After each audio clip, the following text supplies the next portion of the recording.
Hello, welcome back. This is video number 3, and we're going to talk about your end goal, or in other words, your objective. So, how your funnel will look like really depends on this piece of the puzzle. Because if you're trying to generate leads or you're trying to generate sales, that really can differentiate. So, in other words, if you don't know your objective, then your funnel really won't convert well. Now, in terms of this survey strategy, it really is determined by what you're trying to achieve. You can start by answering this question: are you trying to sell a product or a service? Or are you merely trying to generate leads? So perhaps you want to do your market research right so that you can understand the multiple reasons why somebody would use your product and your service. Now, you can ask people to take a survey and choose from a list of reasons. You can even tailor the autoresponder series or even sales video that you send them to and send them to a specific video that will cater to them. So this will make more sense in just a minute if it is a little bit confusing. So this is so crucial because this empowers you to literally speak to a person's needs, and by doing so, you will get higher conversions. So in other words, what I'm talking about here is, let's say you take initial survey and you find out there are 3 main reasons why somebody buys your product and service. So you take those 3 main reasons, you create a different survey or a quiz, whatever, and you have them go through them. And if they choose one of those 3 reasons, then you send them to a different location. Does that make sense? So let's say, for example, they have choices 1, 2, and 3. If they choose number 1, they get sent to a different email autoresponder and a different video sales letter that talks about that specific need. And let's say, for example, that they choose number 3, then they get sent to a totally different sales letter or sales video and a different email autoresponder series that is tailored to that specific need. So hopefully that makes a little bit more sense, but we're going to give you practical examples so that it definitely makes more sense.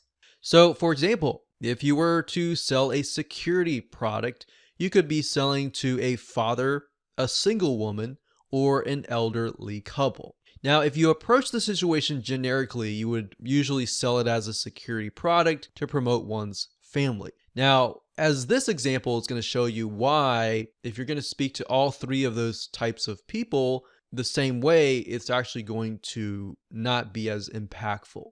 So believe it or not, these 3 types of people would have completely different needs. For example, the father is going to be concerned about his family, whereas the single woman, she doesn't really have a family, it's just her.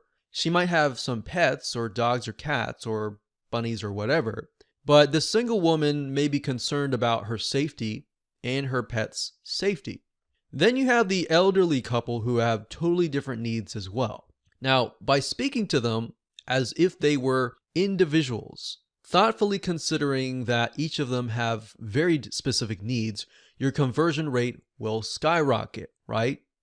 Because if you're talking to the father, you're saying, hey, if you're a father, blah, blah, blah, or hey, if you're a single woman, or hey, if you're an elderly couple, they're going to resonate with that, right? So are you trying to qualify a lead before they are approved into your service? Because when it comes to offering a service, you want to figure out if the prospect is the best fit for you and vice versa. That's why I ask you, are you trying to sell a product or a service? Because they can be slightly different, as you'll see in just a minute. So having run services before, it becomes much of a headache if you attract the wrong customer base. So that's why you, in certain respects, you need to qualify them based on your data.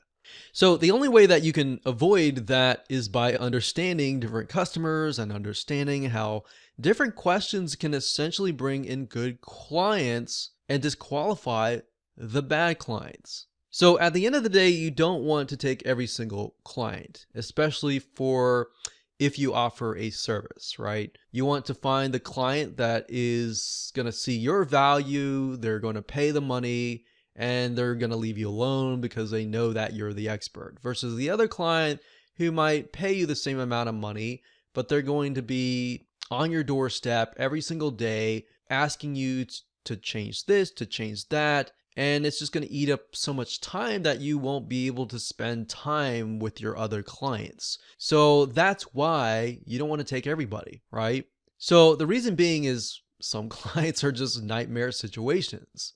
We've had clients before where we offer services and what should have taken a week ended up taking a whole 4 months. And then we have other clients, on the other hand, that it should have taken a month and it was really done within a few weeks and the client was super happy. So hindsight 2020, you look at it and you think, I would rather have the second client. So hopefully this gives you an idea of what your objective will look like.